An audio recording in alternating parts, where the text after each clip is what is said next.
Bonjour à tout le monde. Quel beau moment en ce moment que je vis de vous présenter Fabien Bastianelli, un intervenant de notre équipe internationale d'observation méditative. Bien bonjour Fabien. Bonjour, bonjour à tous. Bonjour Christine, bonjour Andréane et à tous les autres. Le but de la rencontre aujourd'hui est d'offrir la possibilité de découvrir davantage Fabien par son approche méditative. Une approche qui est basée sur une longue expérience, de longs enseignements que Fabien a reçus, que vous pouvez découvrir sur sa vidéo, sur notre site web, tout le parcours de Fabien dans cette approche méditative qu'il va nous présenter. Bon, alors, Fabien, tu écris à un moment donné sur ton site web que la méditation est un chemin. Tu réfères à quoi quand on vous dit que la méditation est un chemin? Ah, c'est quelque chose d'assez pluriel. Et le chemin, c'est quelque chose qui n'est pas figé. On peut s'arrêter, je vais prendre l'analogie du chemin et de la promenade. Si on se balade, on peut s'arrêter sur le chemin pour observer le paysage. On peut se ressentir, on peut regarder, on peut aller plus vite, plus lentement. Et la vie, c'est un chemin. Et c'est dans ce sens-là que je dis que méditer, c'est un chemin.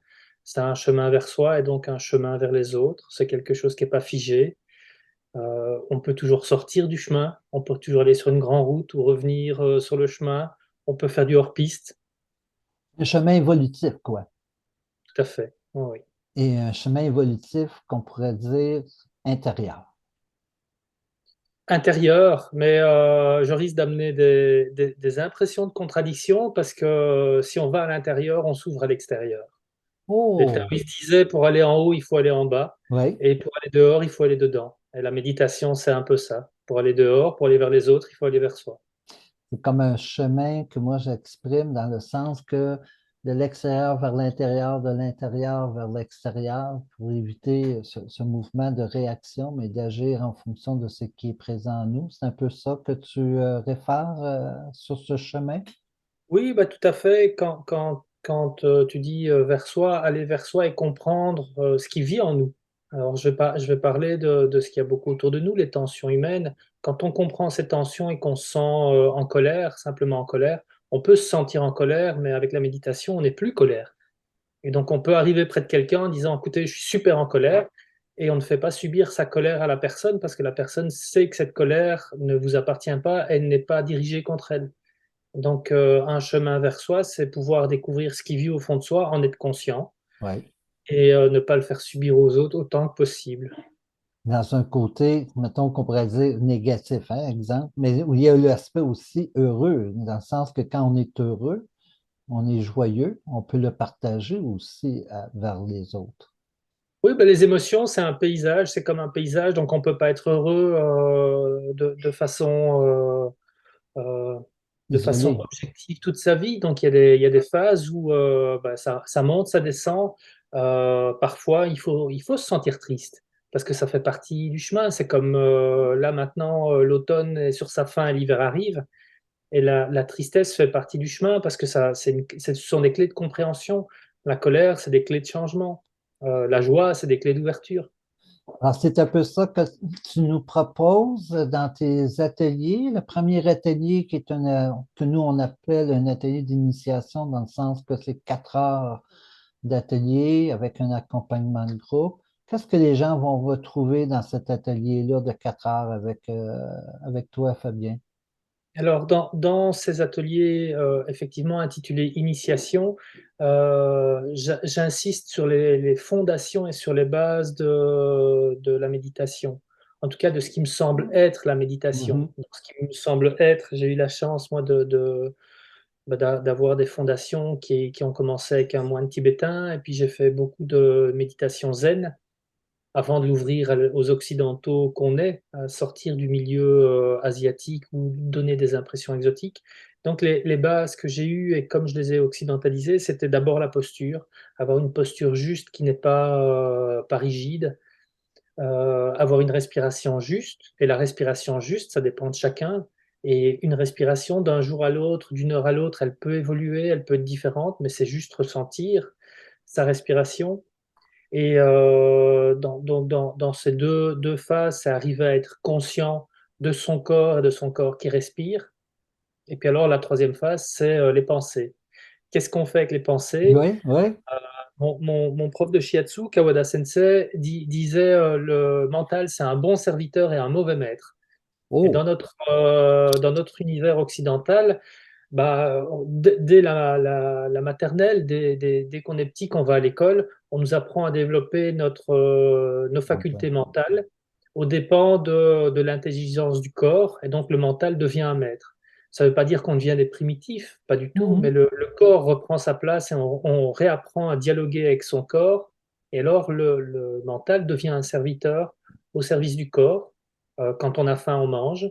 Mais dans notre société, parfois, on mange alors qu'on n'a pas faim. Et parfois, on Exact. mange des sacrées cochonneries.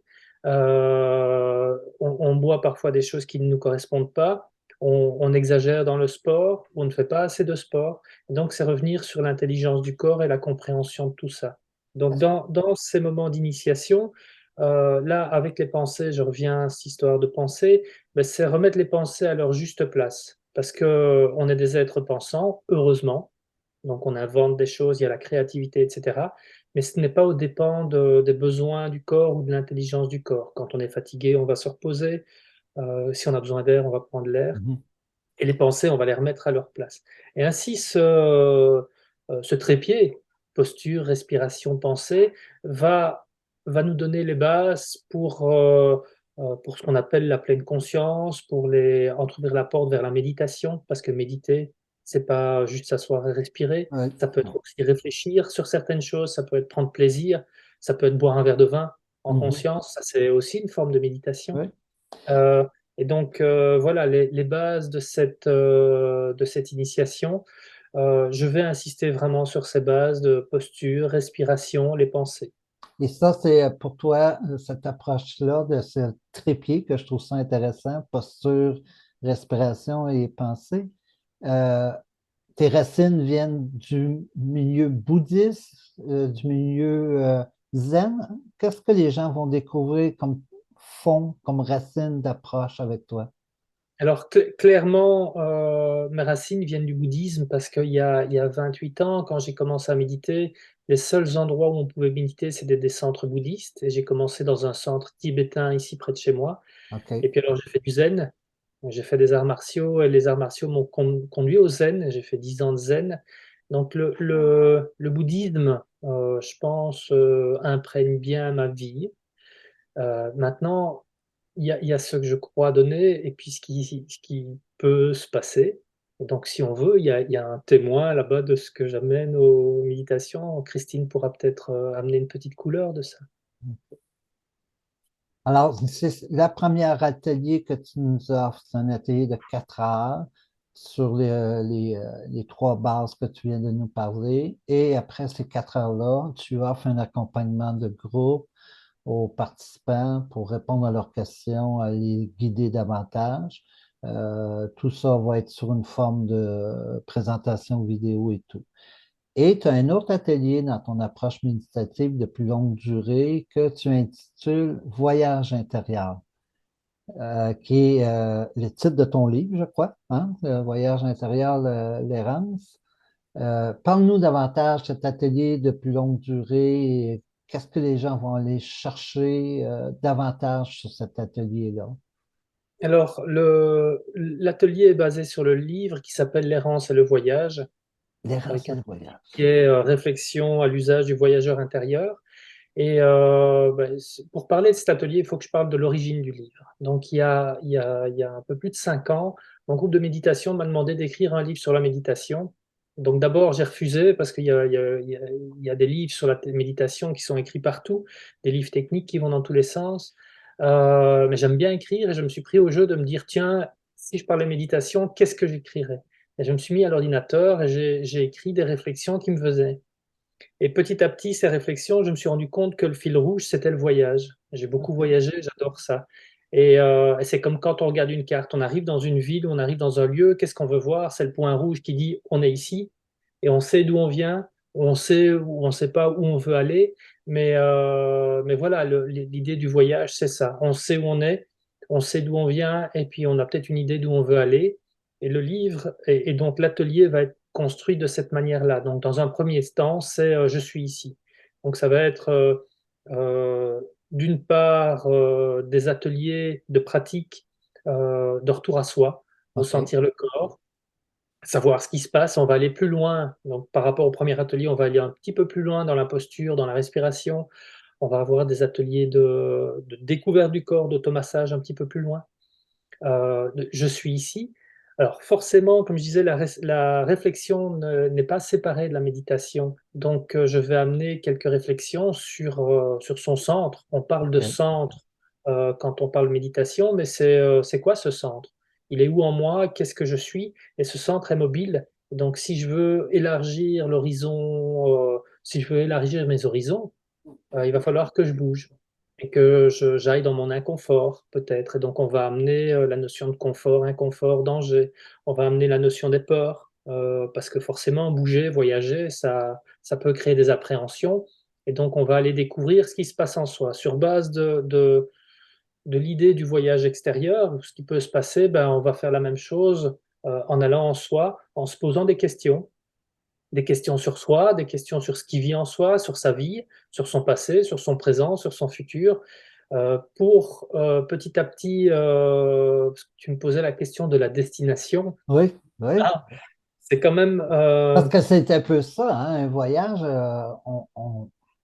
de base, comme tu dis, on a le point rouge, puis on veut se rendre là, mais des fois, on faut faire un détour avant de se rendre au point qu'on croyait, et des fois, on ne se rend même pas à ce point-là parce qu'on a découvert autre chose. C'est un peu un voyage vers l'inconnu, un peu que tu proposes. alors, quand on est face à une carte, alors d'abord, la carte n'est pas le territoire. Je dis souvent ça à mes cours, la carte n'est pas le territoire. Et puis quand on est dans le territoire, on a une idée du chemin qu'on voulait prendre, mais parfois Un on autre. s'était dit, tiens, je vais prendre le chemin de droite. Et puis Oui. on voit le chemin de gauche, il y a un super rayon de soleil, et on se dit, ouah, qu'est-ce que je risque de prendre à gauche? Je retrouverai bien mon chemin un peu plus tard à droite.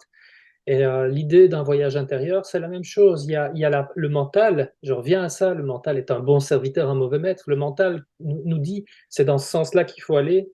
Et quand on revient à soi, parfois on se dit, bah, je vais me donner le temps d'un détour. Parce que parfois, faire un détour, c'est gagner du temps. Étonnamment, c'est comme avec les applications qu'on a, on voit que parfois, c'est pas le chemin le plus direct qui est le plus Ouais. rapide. Et donc, faire un détour, c'est la même chose. Faire un détour, c'est gagner du temps pour aller à sa rencontre. Et cet atelier-là, est-ce que tu as déterminé le nombre de rencontres ou d'heures qui est prévu dans cet atelier-là? Pas encore, c'est en train. Je Après. suis en train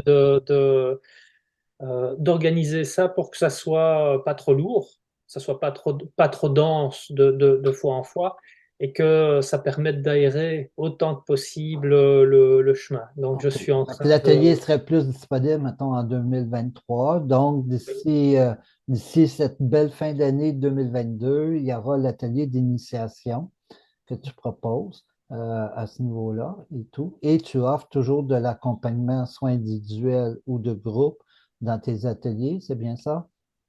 Oui, il y aura possibilité de rencontre forcément dans les ateliers, puisque on est en presque virtuel. Oui. Euh, Moi, les ateliers que j'anime, c'est en présentiel, donc je peux être attentif. Je suis assez sensible simplement à la respiration ou à la posture de certaines personnes. Et je sais comment les gens peuvent se sentir. Parfois, il peut y avoir un inconfort qui est physique, Oui. il peut y avoir un inconfort qui est psycho-émotionnel.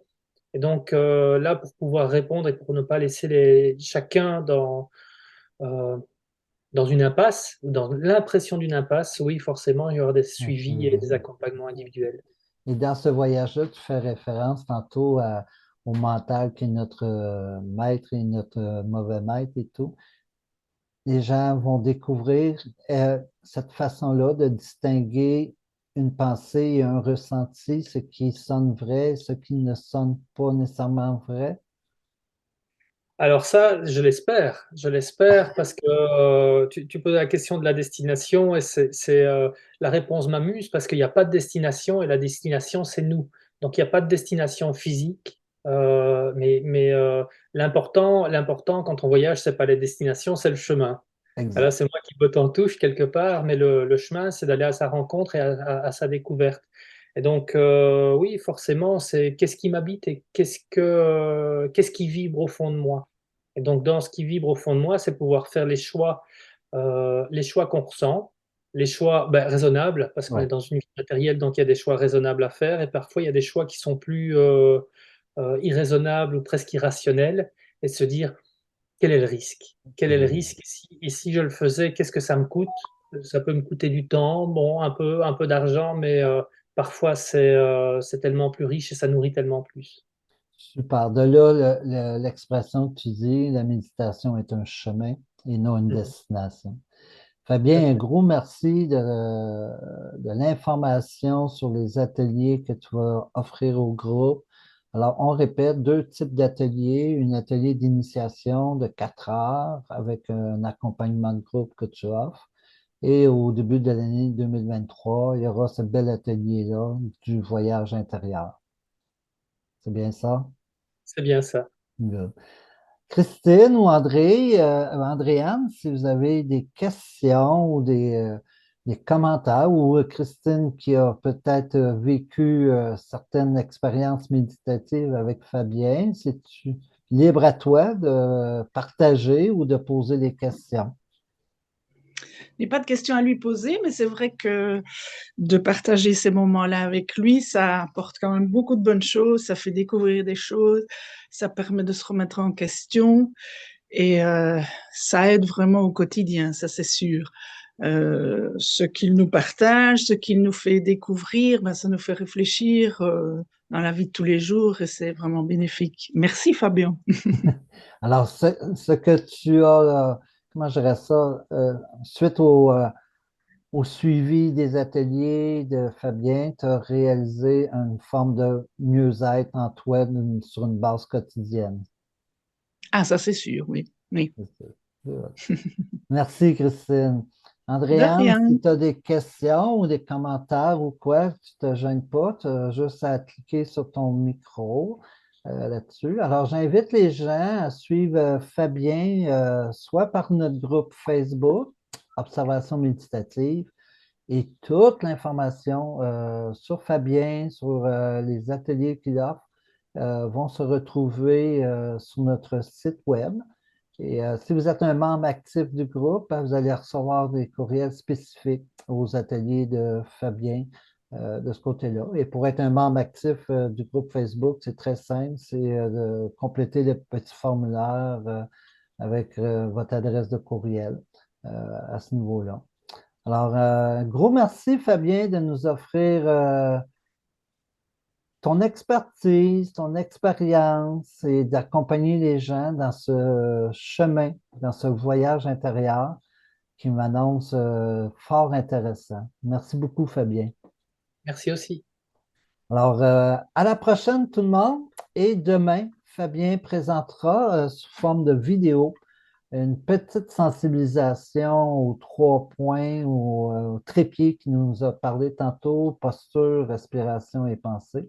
Alors demain, on présente la petite vidéo de Fabien et dans les prochaines semaines, l'atelier d'initiation vous sera disponible sur notre site web.